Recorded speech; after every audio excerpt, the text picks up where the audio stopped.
There were gut-wrenching and heartbreaking scenes this morning that I saw in the news from the Olympic Games. An athlete who, of course, had put in years of practice and work and effort, early mornings, late nights, really waiting for this moment, sadly got injured. And to see her sobbing and the crying and the pain and the devastation, as I said, was heartbreaking.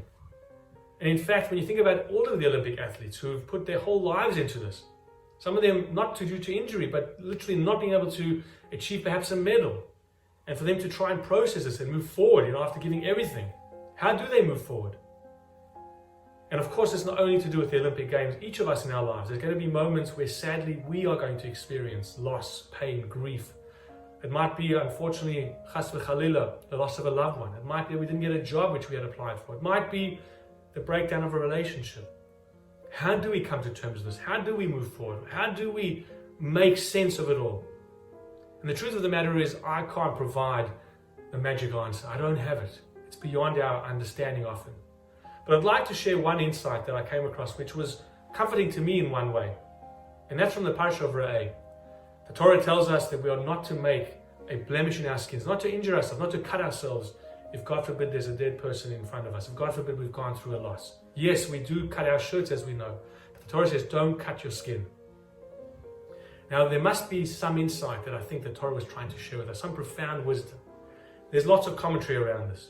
But one idea which, as I said, I found some comfort when I heard this, that the Torah was saying that when you make that mark in your skin, it's almost signifying something permanent, something definitive. It's like saying, this is going to be with me forever. This is going to define who I am. Look at this mark that I've made.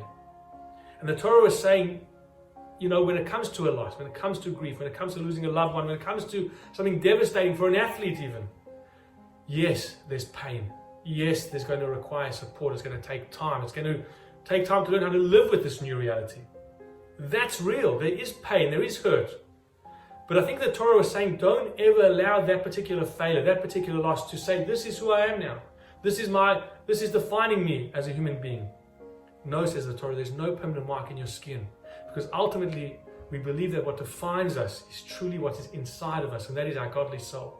That is our connection to the infinite.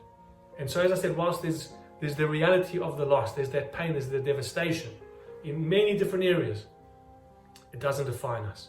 We can move forward. We can look at the reality and say, yes, whilst this is causing me such grief and hurt, it's not who I am.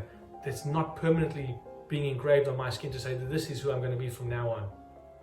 And so those who are going through a hard situation, of course, I'm always here if I can be of any help, and to seek help, to talk to people, to ask friends, to go to professionals. But ultimately, don't ever allow that particular loss, that particular hurt, that particular failure, in inverted commas, to define you. Because it's not who you are. You are part of the infinite. Wishing you a wonderful Shabbat and a beautiful weekend ahead.